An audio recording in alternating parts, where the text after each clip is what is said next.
गांव रामनगर में एक संयुक्त परिवार रहता था।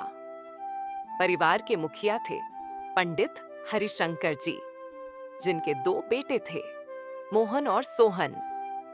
दोनों की शादी हो चुकी थी, पर घर में सबसे प्यारी थी मोहन की पत्नी सीमा, जिसे सब प्यार से लाडली बहू रानी कहते थे।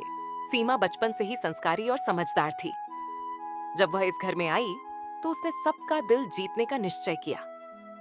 सासू माँ की सेवा, देवर देवरानी की मदद और बच्चों से स्नेह, सब में वह आगे रहती। सुबह सबसे पहले उठकर पूजा करती और सबको मुस्कुराते हुए सुप्रभात कहती। उसकी यही आदत धीरे धीरे घर के वातावरण को खुशियों से भर देती।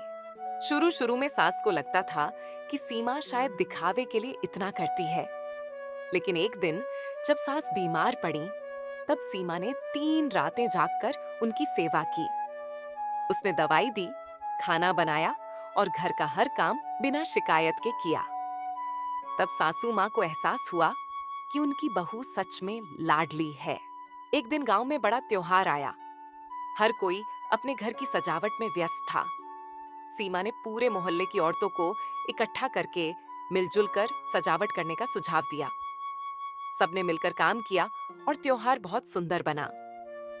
उस दिन गांव के प्रधान ने सीमा को लाडली बहू रानी का खिताब दिया, क्योंकि उसने सबको एक साथ जोड़ा था।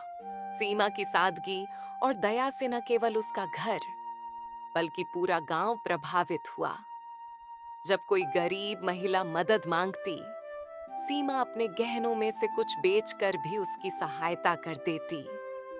उसके इस प्रेम भाव ने उसे सबके दिलों की रानी बना दिया। एक दिन सास ने सीमा से कहा, बेटा, मैंने कई बहुएं देखी हैं, पर तू पहली है जिसने मुझे माँ की तरह अपनाया।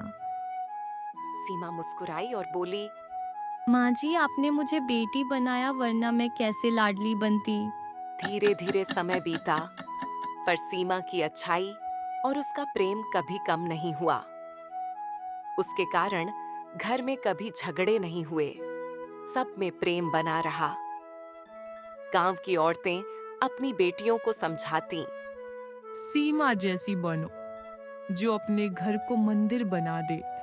इस तरह सीमा सिर्फ एक बहू नहीं रही, बल्कि एक मिसाल बन गई। एक ऐसी लाडली बहू रानी जिसने प्यार, त्याग और अपनापन से सबके दिल जीत लिए।